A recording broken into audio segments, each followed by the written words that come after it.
मोदी जी खूब कोशिश करो हमें मट्टी में दबाने की, लेकिन हम बीज है बार बार उगते रहते हैं। दोस्तों नमस्कार। कल्पना कीजिए कि आप रास्ते से जा रहे हैं, आपको कोई लड़की मिलती है और कहती है कि मेरा बलात्कार हुआ है। आप कहते हैं कि हमें इस बात को पुलिस तक ले जाना चाहिए जिससे आपको न्याय मिलेगा। लड़की मना कर देती है कि पुलिस को मत बुलाइए, हमारी बेइज्जती हो जाएगी, हमारी शादी नहीं हो पाएगी। इतना कहकर वो लड़की चली जाती है।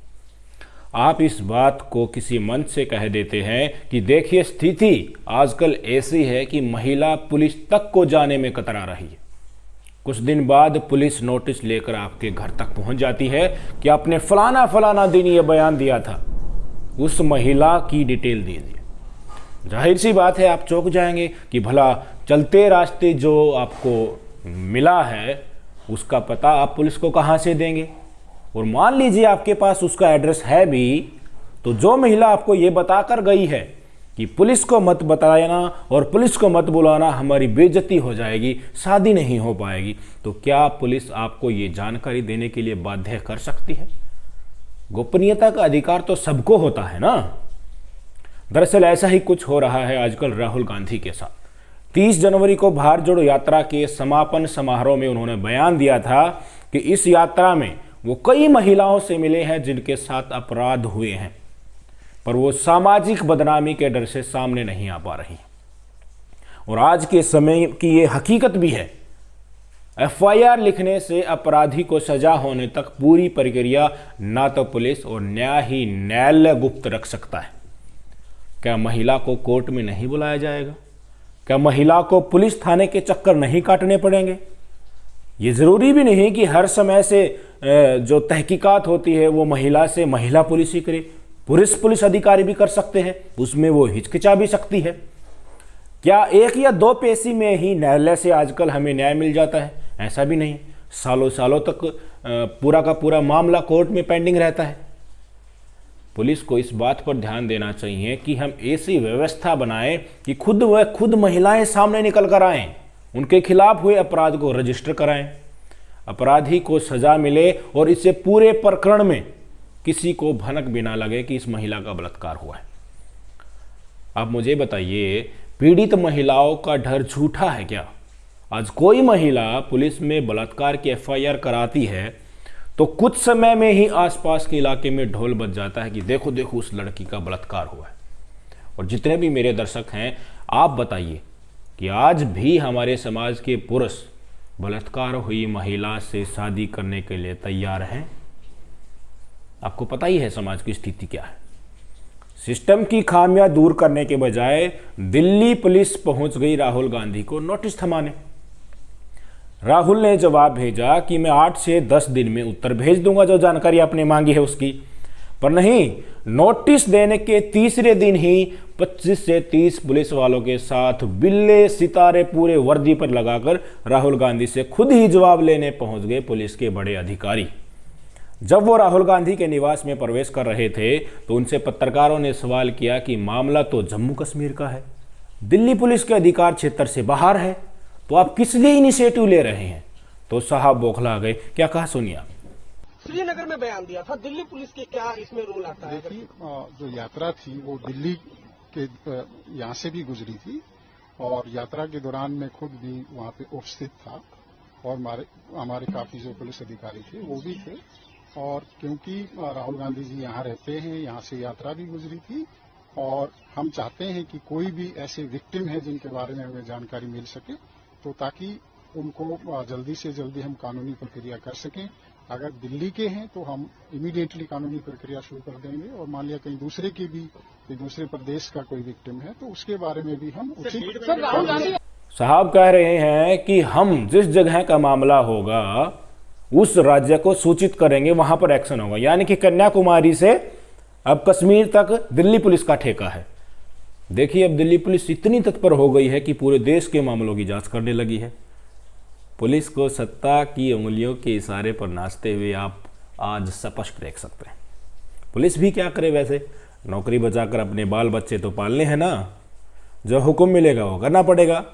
जंतर मंतर पर मुसलमानों के कत्लेआम का ऐलान होता है। हिंदुओं को हथियार उठाकर हिंसा के लिए उकसाया जाता है। सुप्रीम कोर्ट का आदेश भी है कि हेट स्पीच की घटनाओं पर पुलिस को स्वतः संज्ञान लेना है, पर नहीं, ऐसे लोगों पर कार्रवाई करने से दिल्ली पुलिस के हाथ पैर सब कांपते हैं, क्योंकि जिन्होंने यह बयान दिया है उन्होंने भगवा पहना हुआ है।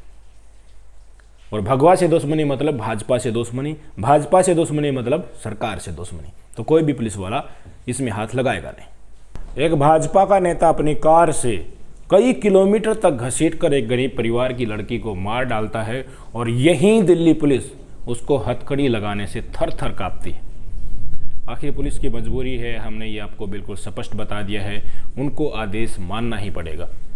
अब गौर कीजिए, राहुल गांधी को बीजेपी इतना बार बार अलग अलग तरीकों से टारगेट क्यों कर रही है?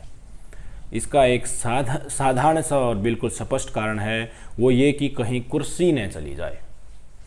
ये सत्ता के इतने भूखे हैं कि कुर्सी अगर भाजपाइयों की चली गई तो मानो इनकी जान ही निकल जाएगी। दिल्ली मेयर चुनाव में इनकी छटपटाहट आपने देखी होगी, जिसमें सरेआम गुंडागर्दी करके आम आदमी पार्टी का मेयर ये लोग नहीं बनने दे रहे थे। लास्ट में सुप्रीम कोर्ट ने डंडा चलाया, तब जाके मेयर के चुनाव हुए, नहीं तो खुद दिल्ली का गवर्नर भी बीजेपी का मेयर बनाने में लगा हुआ था, जबकि सीट बीजेपी की बहुत कम आई है, आम आदमी पार्टी की सीटें ज़्यादा थी। और जब मेयर का चुनाव हुआ, भाजपाइयों की लगा कि कुर्सी तो बस निकल गई हाथ से, तो ताबड़तोड़ वहाँ पर हंगामा मचाया और हिंसा इन्होंने जो की, उसकी वीडियो सोशल मीडिया पर चारों तरफ है। इनकी बेशर्मी को आप आसानी से देख सकते हैं। और इसी प्रकरण में भाजपा का केंद्रीय नेतृत्व लगा है कि कहीं मोदी साहब की कुर्सी पर आंच न आ जाए, नहीं तो गुफाओं में छुपना पड़ जाएगा, जिंदगी इनकी नर्क बन जाएगी। जो नेता भाजपा की वॉशिंग मशीन में धुलकर आज प्रवचन दे रहे हैं ना, वो सरकार जाने के बाद आपको ढूंढने से भी नहीं मिलेंगे। साथियों, जिस हद तक बीजेपी तमाम संस्थाओं का मिसयूज करके विपक्ष को दबाने में लगा है, अगर इसका 10% भी विपक्ष ने अपनी सरकार आने के बाद कर दिया तो ये लोग देश छोड़ने से हिचकिचाएंगे नहीं, कहीं नहीं दिखेंगे आपको। ये ऐसा लगता है कि बीजेपी ने पूरा जोर लगा रखा है कि कुछ भी हो जाओ, चुनाव में हारना नहीं है। अब चुनाव को लास्ट एंड फाइनल लेकर भाजपा चल रही है, क्योंकि इनको डर है कि अगर कुर्सी गई तो एक साधारण सी कार्रवाई में ही इनकी पोल पट्टी खुल जाएगी और ये सब छोटे से लेकर बड़े नेता तक जेल में सड़ेंगे। भाजपा का प्लान बिल्कुल सही चल रहा था जब तक राहुल ने भारत जोड़ो यात्रा नहीं निकाली थी।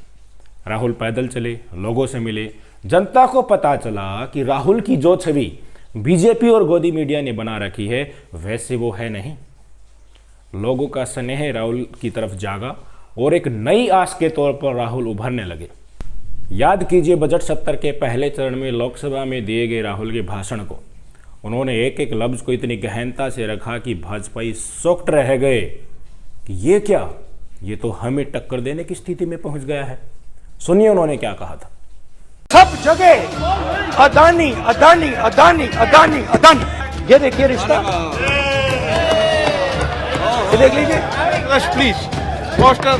पहले अदानी जी के हवाई जहाज में मोदी जी जाते थे, अब मोदी जी के हवाई जहाज में अदानी जी जाते हैं। अब कुछ दिन पहले ये हिंडनबर्ग रिपोर्ट आई, 609 नंबर पे थे 14 में, पता नहीं जादू हुआ, दूसरे नंबर पे पहुंच गए। हिमाचल में सेब की बात होती है अदानी जी, कश्मीर में सेब की बात होती है अदानी जी, पोर्ट्स की बात होती है अदानी जी, एयरपोर्ट्स की बात होती है अदानी जी। हम सड़क पे चल रहे हैं, मैं पूछूं किसने बनाई? अदानी जी।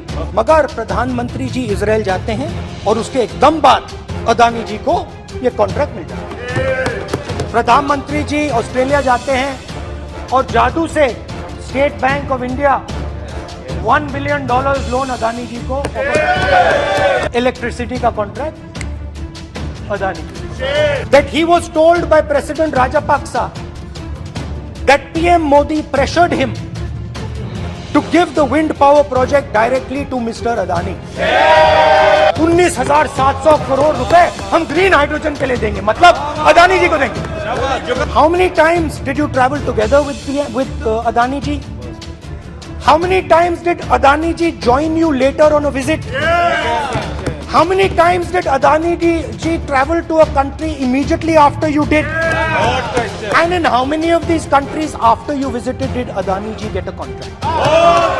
अदानी जी ने बीजेपी को पिछले 20 साल में कितने पैसे दिए हैं? पर अपन को सदन के बाहर ये भी टिप्पणी नहीं करना चाहिए कि अध्यक्ष महोदय माइक बंद कर देते हैं। बट रियलिटी है आप माइक बंद कर देते हैं। आपको आप सुना आपने, ग्रीन हाइड्रोजन के लिए बजट से पहले अडानी का अनाउंसमेंट, और बजट में भारत सरकार द्वारा ग्रीन हाइड्रोजन सेक्टर के लिए सरकार का करोड़ों रुपयों का ऐलान, यानी सीधे सीधे अडानी के लिए ये पैसा उपलब्ध कराना, मोदी को कटघरे में खड़ा करना कि जिस देश में आप गए उसी देश में अडानी को ही कॉन्ट्रैक्ट कैसे मिल गए।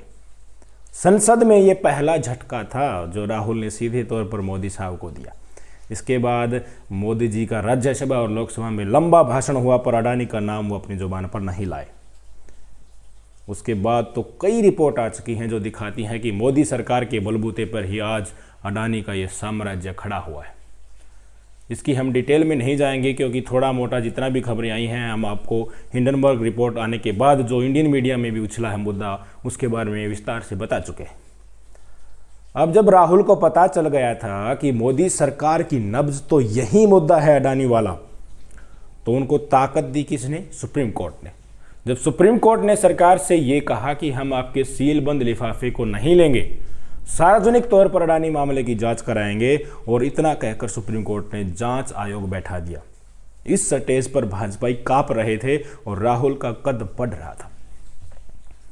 भाजपाइयों को पता है कि अगर निष्पक्ष जांच होती है तो अडानी सरकार के साथ कुछ इस तरह से घुला मिला हुआ है, इतने लूज पॉइंट्स हैं कि बचना मुश्किल है। और इसी बीच जनता के बीच जाकर विपक्ष सब जनता को सचेत कर रहा है कि देश की सारी संपत्तियां बेचकर अडानी को ही दे दी गई हैं। तो जिस दिन सुप्रीम कोर्ट का निर्णय आएगा और वह सरकार के खिलाफ आया, उसमें पोल पट्टी खुल गई, तो जनता के बीच भाजपा सरकार की बुरी फजीहत होगी और चुनाव में कुछ भी हो सकता है। और इसी बीच विपक्ष भी जनता के बीच जाकर बता रहा है कि सब कुछ बेचकर अडानी को ही दे दिया गया है। जिस दिन सुप्रीम कोर्ट का निर्णय आएगा, जनता खुद ब खुद समझ जाएगी कि अडानी को फायदा पहुंचाने के लिए देश को लूट फेंका, और उस दौर में मोदी सत्ता को जनता नकार देगी। विपक्ष और सुप्रीम कोर्ट दोनों को जेब में डालने की कोशिश हो रही है, पर बात बन नहीं रही। याद कीजिए, कांग्रेस की सरकार बनते ही खबर आई कि हिमाचल में अडानी की 2 सीमेंट फैक्ट्रियां बंद होने जा रही है। कुछ दिन बाद एक और खबर आई कि हिमाचल में अडानी के ठिकानों पर रेड पड़ी है, टैक्स की गड़बड़ी के आरोप हैं। ये छापे केंद्र से नहीं, हिमाचल की कांग्रेस सरकार की एक्साइज टीम की तरफ से मारे गए थे। नतीजा क्या हुआ? छत्तीसगढ़ में कांग्रेस अधिवेशन से पहले वहां के ठिकानों और स्थानीय कांग्रेस नेताओं पर ईडी की रेड पड़ी। पवन खेड़ा को जहाज से नीचे उतार दिया गया। यह संकेत था कि हिमाचल में जहां तुमने छापेमारी की है ना, वो हमारे हैं, संभल जाओ। पर क्या विपक्ष माना? नहीं माना। या फिर सुप्रीम कोर्ट की एंट्री होती है और पवन खेड़ा को जमानत मिल जाती है और मोदी शाह की प्रिय असम पुलिस को खाली हाथ वापस लौटना पड़ता है। विपक्ष दबा नहीं और सारी विपक्षी पार्टियों को इकट्ठा करके एक मंच पर ले आया। आम आदमी पार्टी, टीआरएस, एनसीपी, जेडीयू जैसे 16 दल जिनका कांग्रेस से कभी 36 का आंकड़ा होता था, वो भी आज एक मंच पर आकर मोदी सरकार के सामने मुसीबत बनकर खड़े हैं। सरकार ने फिर क्या किया? लालू यादव और तेजस्वी की फाइल खुलवाई, ताबड़तोड़ छापे मारे, मनीष सिसोदिया को गिरफ्तार करके जेल में डाल दिया। दिखाने की कोशिश की कि पीछे हट जाओ, नहीं तो अंजाम बुरा होगा। पर क्या विपक्षी पीछे हटे? नहीं हटे। उनको पता है कि अडानी मुद्दा ऐसा सबूत है जो मोदी को ले बैठेगा। इसलिए सत्ता के तमाम अत्याचारों के बाद भी कांग्रेस के नेतृत्व में विपक्ष मोदी साहब को मौखिक ही नहीं, चुनावी चुनौती देने को लोहे जैसा मजबूत खड़ा है। जब ईडी सीबीआई से बात नहीं बनी तो प्लान बनाया गया कि जनता में राहुल गांधी की बदनामी करते हैं। राहुल लंदन में विदेशी धरती पर बिना रुके ताबड़तोड़ इंटरव्यू दे रहे हैं। देश और दुनिया उनको रुचि के साथ सुन रही है, तो उनके भाषण का एक अंश उठाकर पूरी बीजेपी और गोदी मीडिया ही जी जान से लगी हुई है। इन्होंने कोशिश की कि राहुल गांधी जो बीजेपी का आज नंबर 1 दुश्मन है, इसकी जनता में ही छवि गिरा देते हैं। पर भाजपा ये भूल गए थे कि जनता के बीच से ये 3500 किलोमीटर पैदल चलकर तो अभी राहुल गांधी आए ही हैं। जनता ने तो परख ही लिया है कि राहुल वास्तव में क्या है। जो बीजेपी और गोदी मीडिया दिखा रहा है वैसा है नहीं। और यात्रा के दौरान तो पूरे देश की नज़र राहुल गांधी पर थी। पूरे देश ने देखा कि बीजेपी की तरफ से यात्रा के दौरान राहुल पर जो हमले किए गए वो सारे झूठे निकले। तो अब जब बीजेपी और गोदी मीडिया कह रहा है कि राहुल ने लंदन में देश का अपमान किया है, तो भला जनता विश्वास कैसे करे? और जनता विश्वास नहीं कर रही है। जनता का विश्वास तो पहले भी जुमले फेंक कर भारतीय जनता पार्टी ने तोड़ रखा है, तो इनकी बात बन नहीं रही। बजट सत्र का दूसरा भाग जब से शुरू हुआ है, सत्ता पक्ष जोर जोर से कलह मचाए हुए है, संसद नहीं चलने दे रहे। कह रहे हैं कि राहुल गांधी को संसद में आकर देश से माफी मांगनी चाहिए। जब तक राहुल विदेश से नहीं लौटे थे तो विपक्ष के नेताओं ने संसद में कहा भी कि भाई आप प्रूफ दिखाइए कि कौन से लेक्चर में राहुल ने देश का अपमान किया है। विपक्ष ने सीधा कहा कि अडानी मुद्दे पर हम जेपीसी की मांग कर रहे हैं, इसको दबाने के लिए आप बेमजे का मुद्दा उठाकर कलह करके संसद को नहीं चलने दे रहे। और हुआ भी ठीक ऐसे ही। राहुल विदेश से लौटते हैं, संसद पहुंचते हैं, लोकसभा अध्यक्ष से मिलते हैं, उनसे कहा कि मैं संसद में बोलना चाहता हूं। मोदी सरकार के कई केंद्रीय मंत्रियों ने मुझ पर देश का अपमान करने का आरोप लगाया है, मैं संसद में जवाब देना चाहता हूं, इसलिए व्यवस्था बनाकर मुझे संसद में बोलने का मौका दिया जाए। राहुल ने प्रेस कॉन्फ्रेंस में यह भी कहा था कि मुझे नहीं लगता कि संसद में मुझे बोलने दिया जाएगा। आप सोचिए कि राहुल कितनी बारीकियों से भाजपाइयों की चाल को समझने लगे। राहुल ने जो कहा था ठीक वैसा ही हुआ। राहुल संसद पहुंचे, बीजेपी नेताओं ने इतना कोहराम मचाया और उधर से अध्यक्ष साहब ने सदन को अडजॉर्न कर दिया। इतने दिन हो गए, आज भी संसद नहीं चल पाई।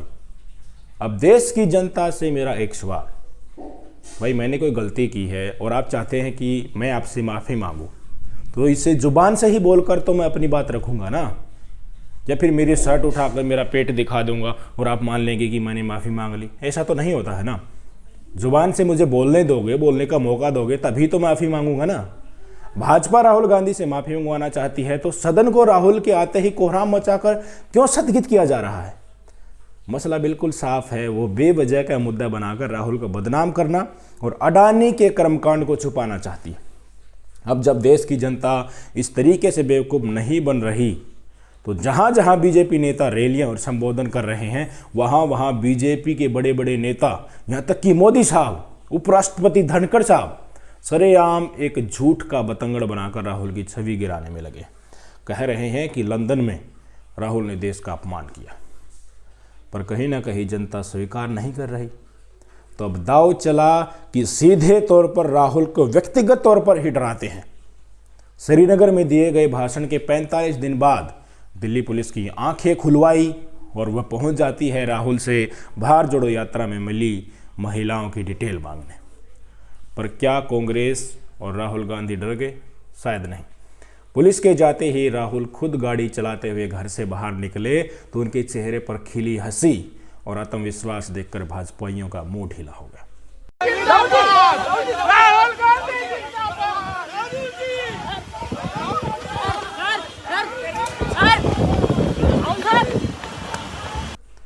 ऐसा लगता है कि राहुल बीजेपी के हर वार को एक डोज की भांति ले रहे हैं।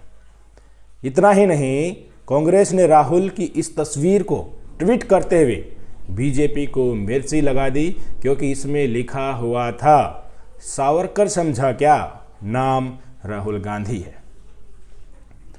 कांग्रेस का ये ट्वीट आते ही कानून मंत्री किरण रिजिजू को सबसे पहले मिर्ची लगी और कांग्रेस के ट्वीट को रीट्वीट करते हुए लिखा कि कृपया महान आत्मा वीर सावरकर का अपमान न करें, हाथ जोड़कर विनती कर रहा हूं। ये वही किरण रिजिजू हैं जो आजकल सुप्रीम कोर्ट के रिटायर्ड जजों को भी धमका रहे हैं और कह रहे हैं कि सरकार के खिलाफ कुछ बोला तो परिणाम भुगतना होगा। ये अपने आप को कितना भी दबंग समझ रहे हों, पर कांग्रेस ने भी बड़ा जोरदार जवाब इनको दिया है और लिखा है कि 9 बार हाथ जोड़कर विनती कीजिए सावरकर की तरह। ये कांग्रेस का साथियों बहुत ही हास्यास्पद व्यंग्य था जो अब जमकर सोशल मीडिया पर वायरल हो रहा है। और एक बार फिर बीजेपी राहुल को घेरने के चक्कर में अपनी ही फजीहत करा बैठे। और रही बात सावरकर की, तो उनका बार बार माफ़ी मांगकर ऐसी भाषा में चिट्ठी लिखना कि मैं जीवन भर जेल से निकलने के बाद आपका दास बना रहूँगा, जेल से निकलने के बाद स्वतंत्रता आंदोलन में कोई भूमिका नहीं निभाऊंगा, आपका साथ दूंगा। उनकी ये बातें उनको कहीं भी महान व्यक्तियों की श्रेणियों में खड़ा नहीं करती हैं। बीजेपी वाले तो इनकी पूजा करेंगे ही, क्योंकि संघ की बुनियाद में सावरकर जी ने अहम भूमिका निभाई है और संघ से ही बीजेपी निकली है। प्रदेश की जनता धीरे धीरे समझ रही है कि कायर कौन है और कायरों के वंशज कौन है। ना तो राहुल डरने वाले हैं और ना ही किसी भय से अब विपक्षी दलों की एकता टूटने वाली है। नमस्कार। देखिए, इश्यू को डाइवर्ट करने के लिए, अदानी को बचाने के लिए वो इस तरीके के सवाल पूछ रहे हैं और पुलिस को भेजकर वो इश्यू को अलग करना चाहते हैं। लेकिन उन्होंने अदानी को कितनी भी कोशिश करें बचाने की, हम उनको सवाल पूछते रहेंगे और घेरते रहेंगे और इसके लिए लड़ते रहेंगे।